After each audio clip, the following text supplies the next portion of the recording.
السلام عليكم ورحمة الله وبركاته. إن الحمد لله نحمده ونستعينه ونستغفره ونعوذ بالله من شرور أنفسنا ومن سيئات أعمالنا. من يهده الله فلا مضل له ومن يضلل فلا هادي له، وأشهد أن لا إله إلا الله وحده لا شريك له، وأشهد أن محمدا عبده ورسوله. اللهم صل على محمد وعلى آل محمد كما صليت على إبراهيم وعلى آل إبراهيم إنك حميد مجيد. اللهم بارك على محمد وعلى آل محمد كما باركت على إبراهيم وعلى آل إبراهيم إنك حميد مجيد. أعوذ بالله السميع العليم من الشيطان الرجيم من همزه ونفخه ونفثه. بسم الله الرحمن الرحيم. يا أيها الناس اتقوا ربكم الذي خلقكم من نفس واحدة وخلق منها زوجها وبث منهما رجالا كثيرا ونساء، واتقوا الله الذي تساءلون به والأرحام إن الله كان عليكم رقيبا. يا أيها الذين آمنوا اتقوا الله حق تقاته ولا تموتن إلا وأنتم مسلمون. يا أيها الذين آمنوا اتقوا الله وقولوا قولا سديدا يصلح لكم أعمالكم ويغفر لكم ذنوبكم، ومن يطع الله ورسوله فقد فاز فوزا عظيما. أما بعد، فإن خير الحديث كتاب الله، وخير الهدي هدي محمد صلى الله عليه وسلم، وشر الأمور محدثاتها، وكل محدثة بدعة، وكل بدعة ضلالة، وكل ضلالة في النار. قال الله تعالى في القرآن المجيد: ومن أحسن دينا ممن أسلم وجهه لله وهو محسن واتبع ملة إبراهيم حنيفا واتخذ الله إبراهيم خليلا. اور دین کے اعتبار سے اس سے اچھا کون ہے کہ جس نے اپنا چہرہ اللہ کے لیے فرما بردار کر دیا، اس حال میں کہ وہ نیکوکار بھی ہے اور ابراہیم کی ملت کی پیروی کرنے والا بھی ہے، جو یکسو تھا، ایک طرف کا ہو جانے والا تھا، اور اللہ نے ابراہیم کو اپنا دوست چن لیا۔ محترم بھائیوں، عید الاضحیٰ یہ قریب آن پہنچی ہے۔ ہر سال حضرت ابراہیم علیہ السلام کا تذکرہ کیا جاتا ہے، اور اس کی ایک بہت بڑی وجہ یہ ہے کہ حضرت ابراہیم علیہ السلام سے اللہ نے ایک وعدہ کیا تھا کہ ہم تیرا ذکر آنے والے لوگوں کے اندر باقی رکھیں گے، وَتَرَكْنَا عَلَيْهِ فِي الْآخِرِينَ، آخرین جو آنے والے لوگ ہیں ان میں تیرا ذکر، تیری باتیں، تیرے قصے، تیری سیرت، اس کو باقی رکھیں گے۔ تو یہ اس کی تاثیر ہے کہ ہر سال سیرت ابراہیم کا تذکرہ بھی ہوتا ہے، حالانکہ اللہ کے جو نبی ہیں وہ مختلف مفسرین کے مطابق 1,24,000 کم و بیش، لیکن ان میں سے چند ایک انبیاء کا تذکرہ کثرت سے ہوتا ہے۔ اور صرف ایسا نہیں ہے کہ علماء ان کا تذکرہ کثرت سے کرتے ہیں، بذات خود رب العالمین بھی قرآن مجید میں ان کا تذکرہ کثرت کے ساتھ کرتے ہیں۔ انہی انبیاء میں سے ایک نبی جناب ابراہیم علیہ السلام ہے، جن کا اللہ نے قرآن مجید میں کثرت کے ساتھ تذکرہ کیا ہے۔ اور جناب ابراہیم علیہ السلام کو کچھ ایسے امتیازی خوبیاں حاصل ہیں کہ جو باقی انبیاء کو حاصل نہیں ہیں، کہ ایک عجیب فضیلت ہے جناب ابراہیم علیہ السلام کی کہ نبی رحمت سے پوچھا گیا کہ اللہ ہمیں حکم دیتا ہے کہ اپنے نبی پر سلام اور درود بھیجو. ہمیں پتہ چل گیا ہے کہ سلام کیا ہے، درود کیسے بھیجنا ہے. صحیح بخاری مسلم میں حدیث ہے. تو نبی رحمت نے فرمایا کہ تم ایسے کہا کرو، اللہم صلی علی محمد وعلی آل محمد کما صلیت علی ابراہیم وعلی آل ابراہیم انک حمید مجید. یعنی درود بھیجنے میں جو بطور مثال نمونہ جس کو پیش کیا نا اللہ کے رسول نے کہ اللہ تو ہمارے آخری نبی جناب محمد صلی اللہ علیہ وسلم پر درود کس طرح بھیجنا ہے، جس طرح تو نے اپنے پیارے حبیب جناب ابراہیم پر بھیجا. حالانکہ اللہ کے بڑے نبی اس دنیا میں آئے، لیکن یہ فضیلت کسی نبی کو حاصل نہیں کہ اللہ کے رسول نے بھی یہ کہا کہ تم میرے لیے جب درود مانگو اللہ تعالیٰ سے تو مجھ پہ رحمتیں نازل کرے تو جناب ابراہیم کی طرح مانگو کہ جس طرح اللہ جناب ابراہیم پر رحمتیں نازل کرتا تھا، درود بھیجتا تھا، اللہ مجھ پر بھی ویسے رحمتیں نازل کرے. ایک بہت بڑی فضیلت ہے جناب ابراہیم علیہ السلام کی، اور اسی فضیلت سے ان کا مقام بھی سامنے آتا ہے کہ وہ کوئی عام نبیوں کے اندر فضیلت ہے. تلک الرسل فضلنا بعضهم علی بعض، یہ رسول ہیں ہم نے ان میں سے بعض تو بعض پر فضیلت دی ہے. تو جناب ابراہیم علیہ السلام افضل انبیاء میں شامل ہوتے ہیں، افضل انبیاء میں، حتیٰ کہ انہیں ابو الانبیاء بھی کہہ رہا تھا کہ انبیاء کا یہ باپ ہے. محترم بھائیوں، حضرت ابراہیم علیہ السلام کی سیرت کو سورہ بقرہ کے اندر اللہ تعالیٰ نے تقریباً 10 کے قریب آیات کے اندر بڑے خوبصورت انداز میں بیان کیا ہے. تو آج میری کوشش یہ ہے کہ قرآن مجید کے اندر جو حضرت ابراہیم علیہ السلام کا تذکرہ ہے اور جو اس سے آپ کی سیرت ہمیں ملتی ہے، سیکھنے کو ملتی ہے، ہم اس کو بیان کریں. سورۃ البقرہ کے اندر جو اللہ تعالیٰ نے بیان کیا ہے، قرآن مجید میں تو اتنا کثرت سے اللہ نے ذکر کیا ہے کہ اس کے لیے کئی ایک جمعے درکار ہوں گے. تو میں سورۃ البقرہ کے تناظر میں حضرت ابراہیم علیہ السلام کی سیرت آج انشاءاللہ بیان کرنے کی کوشش کروں گا. یہ پہلا پارہ ہے جس آیت نمبر 124 سے اللہ تعالیٰ جناب ابراہیم علیہ السلام کا تذکرہ شروع کرتے ہیں اور فرماتے ہیں وَإِذِ ابْتَلَىٰ إِبْرَاهِيمَ رَبُّهُ بِكَلِمَاتٍ فَأَتَمَّهُنَّ، اور جب ابراہیم کو آزمایا اس کے رب نے چند باتوں کے ساتھ، فَأَتَمَّهُنَّ، پس اس نے ان کو پورا کر دکھایا.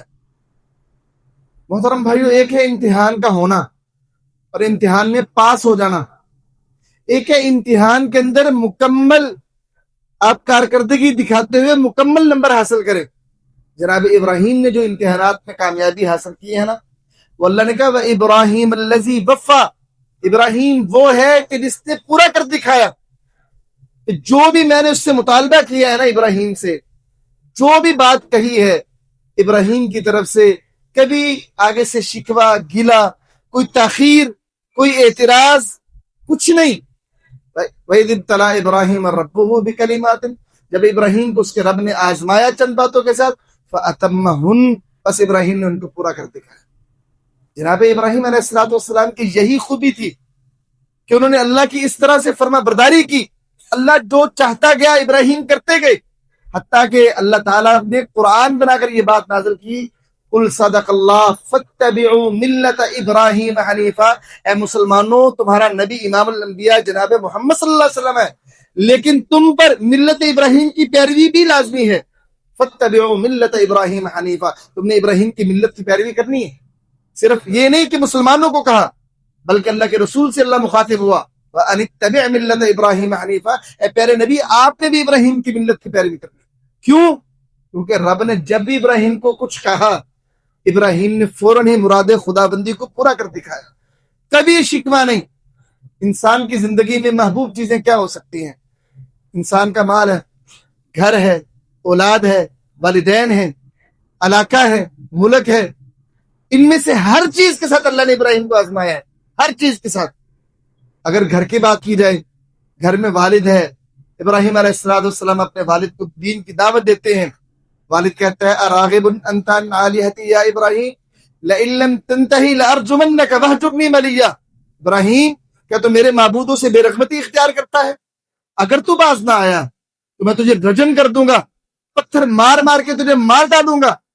ابھی تجھے میں کچھ نہیں کہہ رہا، صحیح سالم ہو تم، ابھی یہاں سے چلے جاؤ. فوراً گھر سے نکال دیا. بادشاہ کے دربار میں جا کے اس سے مناظرہ ہوا، ملک سے نکلنا پڑا. پھر رستے کے اندر بیوی تھی ساتھ، بادشاہ نے بیوی کے ذریعے سے آزمایا، اور پھر جب اللہ تعالیٰ نے اولاد دی، اولاد بھی کب دی؟ 80 سال کی عمر سے بعد، جب بوڑھے ہو چکے تھے۔ حضرت ابراہیم قرآن میں اللہ کا شکریہ ادا کرتے ہوئے کہتے ہیں الحمدللہ الذی وہب لی اسماعیل و اسحاق، کہ اللہ تعالیٰ کا شکر ہے جس نے مجھے اسماعیل اور اسحاق دیا علی الکبر، بڑھاپے کے باوجود۔ یہ اولاد جناب ابراہیم کو بڑھاپے میں ملی ہے۔ اب اللہ نے جب بیٹا اسماعیل دیا، پہلے 80 سال سے زائد کی عمر ہے جناب ابراہیم علیہ السلام، بوڑھے ہو چکے ہیں، تو بیٹا ہوا۔ اب دیکھو اللہ نے کیا کہا کہ بیٹا پہلا تھا، حضرت ابراہیم کی دعاؤں کا نتیجہ تھا، بار بار دعائیں۔ اب جناب ابراہیم فلسطین رہتے ہیں، اللہ نے کہا میرا مطالبہ ابراہیم تم سے یہ ہے، یہ بچہ ابھی دودھ پیتا بچہ ہے، اس کو لو اور اپنی بیوی کو لو، ماں جی ہاجرہ کو لو، اور انہیں فلسطین سے کوئی آدھے گھنٹے کے فاصلے پہ نہیں، فلسطین سے 1 مہینے کی مسافت دور جو علاقہ ہے مکہ، اور علاقہ بھی کیسا؟ غیر ذی زرعی، کھیتی نہیں ہے وہاں پہ، آبادی نہیں ہے وہاں پہ چھوڑ کے آؤ۔ بیوی ہے، اکیلی عورت ذات ہے، بچہ دودھ پیتا ہے، کہا ابراہیم جاؤ بس یہ کرنا ہے۔ مجال ہے کہ ابراہیم نے کہا اللہ ساری زندگی تیری خاطر گزار دی، گھر چھوڑنا پڑا، بادشاہ وقت سے الجھنا پڑا، علاقہ چھوڑ کر ہجرت کر کے یہاں پہ آیا ہوں، اللہ آزمائشوں کے لیے میں ہی کیوں، ساری مصیبتیں میرے سر ہی کیوں، اللہ دنیا میں صرف میں ہی رہ گیا ہوں آزمانے کے لیے۔ نہ، ابراہیم نے یہ نہیں کہا اچھا اللہ تو یہ چاہتا ہے اپنی بیوی کو چھوڑاؤں، بچے کو چھوڑاؤں، بچہ بھی دودھ پیتا ہے، ہاں میں یہ چاہتا ہوں، ٹھیک ہے اللہ یہ ہوگا۔ ابراہیم علیہ السلام اپنی بیوی کو لیتے ہیں، بچے کو لیتے ہیں، عقل نہیں مانتی۔ ابراہیم علیہ السلام مکے کی وادی کے اندر، انی اسکنت من، کہ بے شک میں اسے ٹھہرا رہا ہوں ایسی وادی میں جہاں پہ نہ پانی ہے نہ کچھ اور ہے، اللہ تیری مطالبے پہ اسے ٹھہرا رہا ہوں۔ اور ٹھہرانے کا انداز صحیح بخاری میں ہے کہ جب انہیں چھوڑا نا، ایک درخت تھا بیت اللہ کے قریب، بیت اللہ تو تھا نہیں، منہدم ہو چکا تھا، بنیادیں صرف ایک ٹیلے کی شکل میں بیت اللہ تھا، تو عمارت نہیں تھی اور کوئی رہتا بھی نہیں تھا، تو وہاں پہ جا کے چھوڑا ماں جی ہاجرہ کو، حضرت اسماعیل علیہ السلام۔ حضرت ابراہیم چھوڑ کر کوئی ہدایات نہیں دی، کوئی باتیں نہیں کی، اور وہاں سے چل پڑے۔ ماں جی ہاجرہ نے پیچھے سے آوازیں دی، نبی ابراہیم نے پیچھے مڑ کے بھی نہ دیکھا، کہیں دل میں رحم نہ آ جائے، کہیں دل میں کوئی میرے شیطان بہکانے میں کامیاب نہ ہو جائے، کچھ نہیں سوچا، نکل پڑے۔ ماں جی ہاجرہ آوازیں دیتی رہی، حتیٰ کہ آخر میں وہ یہ کہنے پر مجبور ہوئی ابراہیم بس ایک بات بتاتا جا، اللہ نے تجھے حکم دیا یہاں چھوڑنے کا؟ انہوں نے دور سے آواز دی، ہاں اللہ نے مجھے حکم دیا تمہیں چھوڑنے کا۔ کہا پھر اللہ ضائع نہیں کرے گا۔ اچھا، بیان میں واقعہ نہیں کرنا چاہتا، بیان یہ کرنا چاہتا ہوں اللہ نے جس طریقے سے بھی ابراہیم کو آزمایا نا، ابراہیم علیہ السلام نے کبھی پس و پیش سے کام نہیں لیا۔ بچہ دودھ پیتا، اکیلی عورت ذات کو اللہ نے کہا چھوڑو۔ ایک ہوتا ہے میں آدھے گھنٹے کی مسافت میں چھوڑا ہوں، بعد میں جا کے دیکھ بھی سکتا ہوں، ایک ہے مہینے کی مسافت دور چھوڑ کے آؤ کہ بندہ جلدی پہنچ کر پوچھ بھی نہ سکے۔ روایات میں ملتا ہے کہ حضرت ابراہیم کے 4 چکر تھے بعد میں جو حضرت اسماعیل علیہ السلام کے پاس لگے ہیں، عموماً بڑی دیر کے بعد حضرت ابراہیم کے پاس آیا کرتے تھے، تو چھوڑا ہے، اللہ کا حکم تھا۔ اب یہ بچہ بڑا ہوا، جوانی کی عمر کو پہنچا، ابراہیم علیہ السلام آرام کر رہے ہیں، سوئے ہوئے ہیں فلسطین کے اندر، اور خواب آتا ہے کہ تو اسماعیل کو ذبح کر رہا ہے۔ اب نبی کو پتا ہے کہ نبی کا خواب وہی ہوتا ہے، وہاں سے چلے ہیں، کچھ نہیں سوچا، وہاں سے چلے ہیں، مکے آئے ہیں 1 مہینے کا سفر کر کے، اسماعیل اللہ نے حکم دیا ذبح کرنے کا، کہا یا ابت افعل ما تؤمر، ابا جی کرو جو اللہ نے حکم دیا، سوچتے کیا ہے، کرو۔ فلما استما وتلہ للجبین، اسماعیل علیہ السلام نیچے لیٹے ہیں، نبی ابراہیم نے چھری پکڑے ہوئی ہے۔ اسماعیل کہتے ہیں اے ابا جی قمیض میرے پاس صرف یہی ایک ہے، مسند احمد کے اندر حدیث ہے، تو آپ یہ قمیض اتار لو تاکہ خون سے یہ خراب نہ ہو جائے، آپ بعد میں مجھے اس پہ کفن دے دینا۔ نبی ابراہیم چھری پکڑ کے ذبح کرنے لگے ہیں، ابھی اسحاق پیدا نہیں ہوئے، ابھی جناب اسحاق علیہ السلام پیدا نہیں ہوئے، 80 سال کی عمر میں بچہ ملا، جوان ہونے میں کوئی 20 سال تو لگے ہوں گے، عمر ہوگی نبی ابراہیم کی 100 سال کے قریب، اور 100 سال کی عمر میں جب بچہ جوان ہوا، باپ کا سہارا بننا تھا، اللہ نے کہا جاؤ بچے کو ذبح کرو۔ اور نبی ابراہیم نے ایک دفعہ نہیں کہا کہ نہیں اللہ ایک بیٹا ہے میرا، ساری زندگی تو اولاد دی نہیں تو نے، اب بڑھاپے میں اولاد دی ہے، ایک بچہ ہے، جوان ہوا ہے، اللہ تو وہ بھی مجھ سے مانگ رہا ہے۔ کہا نہیں ٹھیک ہے اللہ پورا کروں گا حکم۔ نبی اسماعیل کو لٹا لیا، خود چھری پکڑ لی ہے. فنادیناہ ان یا ابراہیم، اللہ آواز دی ابراہیم کو، اے ابراہیم قد صدقت الرؤیا انا کذالک نجزی المحسنین، کہ ابراہیم تو نے اپنا خواب سچ کر دکھایا ہے. ایک یہ آزمائش تھی. تو الغرض ابراہیم علیہ السلام کو اس قدر آزمائشیں، اس قدر اللہ نے آزمایا، اس قدر آزمایا کہ وہ مقام جناب ابراہیم کو اللہ تعالیٰ نے دیا جو کسی نبی اور کو نہیں دیا. اس طرح سے کہ انی جاعلک للناس اماما، میں تجھے کائنات کے سارے لوگوں کا امام بنا رہا ہوں. تو اس آیت کریمہ میں سورہ بقرہ میں وَإِذِ ابْتَلَىٰ إِبْرَاهِيمَ رَبُّهُ بِكَلِمَاتٍ فَأَتَمَّهُنَّ، جب ابراہیم کو اس کے رب نے آزمایا تو اس نے ان آزمائشوں پر پورا اتر کر دکھایا اور ان کو پورا کر دکھایا. ہمارے لیے سبق کیا ہے؟ بعض اوقات نا قرآن و حدیث کے کچھ ایسے مسائل ہوتے ہیں جو ہمارے لیے ان پر عمل کرنا مشکل ہوتا ہے، اور اس کی وجہ کیا ہوتی ہے کہ بعض اوقات ان احادیث کی وجہ سے اور اللہ کے ان حکموں کی وجہ سے ہمیں اپنا کاروبار چھوڑنا پڑتا ہے، اور بعض اوقات کئی اور معاملات کے اندر ہمیں پیچھے ہٹنا پڑتا ہے. ہم وہاں پہ پس و پیش سے کام لیتے ہیں. سیرت ابراہیم ہمیں یہ کہتی ہے جب اللہ کا حکم آ جائے نا، پھر پس و پیش سے کام لینا، سوچ و بچار سے کام لینا، یہ ایک بندہ مسلم کا کام نہیں ہے. بندہ مسلمان کا کام یہ ہے کہ عقل میں بات آئے نہ. بچے کو ذبح کرنا عقل میں آنے والی بات ہے، عقل تو کبھی اس کو نہ مانے گی. نہیں، ایمان میں آنے والی یہ بات ہے. جب بندے کا ایمان ہو تو پھر ساری باتیں سمجھ آ جاتی ہیں. تو ایمان ہمارا ایسا ہونا چاہیے، اللہ جو مطالبہ کرے، اس کا پیارا حبیب جو مطالبہ کرے، گھر چھوڑنا پڑے گھر چھوڑ دو، کاروبار چھوڑنا پڑے کاروبار چھوڑ دو، جو کچھ چھوڑنا پڑے چھوڑ دو اللہ کی خاطر، جب اللہ کا حکم آ جائے. یہاں پہ ہمارے معاشرے میں ہمارا چھوٹا سا کاروبار ہے اور وہ دین اسلام کے خلاف ہے، اللہ کے حکم کے خلاف ہے، اور جب قرآن کی آیت ہم سنتے ہیں نا تو چھوڑنے کا سوچتے نہیں. ہم کیا سوچتے ہیں؟ یار کوئی رستہ ہمیں مل جائے کہ یہ کاروبار ہمارا جائز ہو جائے، ہم اس کو جائز کرنے کی کوشش میں لگ جاتے ہیں. ہمارا یہ نقطہ نظر نہیں ہوتا کہ اس کو چھوڑ لیں. نبی ابراہیم کی سیرت یہ کہتی ہے کہ اللہ کی خاطر گھر چھوڑنا پڑے، بیوی چھوڑنی پڑے، باپ چھوڑنا پڑے، ملک چھوڑنا پڑے، سب کچھ اللہ کی خاطر قربان کر دو. اور جب تم ایسا کرو گے، ایسا نہیں ہے کہ اللہ پھر آزماتا ہی رہے گا. ایک وقت کے بعد اللہ تعالیٰ آپ کو ایسا مقام عطا کرے گا جو باقی لوگوں کو عطا نہیں ہوا ہو. اور نبی ابراہیم کو اللہ نے پھر مقام کیسا عطا کیا؟ کہ انی جاعلک للناس اماما، اے ابراہیم میں تجھے اب امام بنانے والا ہوں. اچھا، نبی ابراہیم وہ اپنی ذات کے ساتھ ساتھ اپنی اولاد اور نسل کے بارے میں بڑے فکر مند رہتے تھے، بڑے فکر مند. صرف اپنے بیٹوں کے بارے میں نہیں، بیٹوں کے آگے نسل کے بارے میں بھی فکر مند رہتے تھے. ہماری فکر مندی زیادہ سے زیادہ اپنی اولاد تک ہوتی ہے یا پوتوں تک ہوگی، اس سے آگے ہم سوچتے ہی نہیں ہیں. نبی ابراہیم علیہ السلام نے صرف اپنے پوتوں یا بیٹوں تک نہیں سوچا، اپنی مکمل نسل کے لیے سوچا کہ اللہ مجھے تو امام بنا رہا ہے، من ذریتی، میری اولاد کو بھی بنا دے امام. اللہ تو مجھے امام بنا رہا ہے، تیری ہر فرمائش میں نے پوری کر دکھائی ہے، اب تو مجھے یہ مقام دے رہا ہے تو پھر میری اولاد کو بھی چن لے. کہ لا ینال عہد الظالمین، میرا وعدہ ہے کہ ضرور تیری اولاد کو امام بناؤں گا، لیکن جو تیری اولاد میں سے ظالم ہوں گے انہیں امام نہیں بناؤں گا.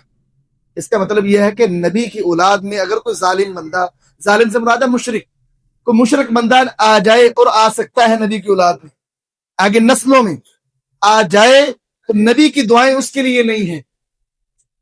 تو یہ جو آج ہمارے معاشرے میں سمجھا جاتا ہے جو بھی سید ہے وہ بہرحال نیک ہی ہوگا، نہیں، بلکہ سورہ ہود کے اندر اللہ تعالیٰ نے یہ نبی کی نسل کون سی ہے اور نبی کے اہل خانہ کون سے ہیں بڑے واضح انداز میں فرمایا کہ جو اسلام کے مطابق چلیں گے وہ اہل خانہ میں سے ہیں، اور جو اسلام سے روح گردانی کر جائے وہ نبی کی آل میں سے ہوتے ہوئے بھی نبی کے آل میں شامل نہیں ہوں گے.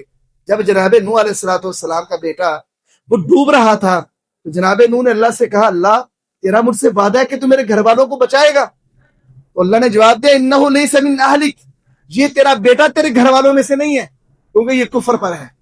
جب اولاد کفر پر ہو جائے تو وہ آل سے نکل جاتی ہے. انبیاء کی آل کا یہ اصول ہے، انبیاء کی آل کا یہ اصول ہے. تو اللہ نے کہا ابراہیم تیرا جو یہ مطالبہ ہے نا کہ تیری اولاد کو بھی امام بناؤں تو میں بناؤں گا، لیکن تیری اولاد میں سے ظالم لوگوں کو میں امامت نہیں دوں گا.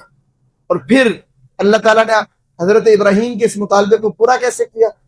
جناب ابراہیم کے بعد جتنے نبی آئے ہیں اور 4 کتابیں جو نازل ہوئی ہیں،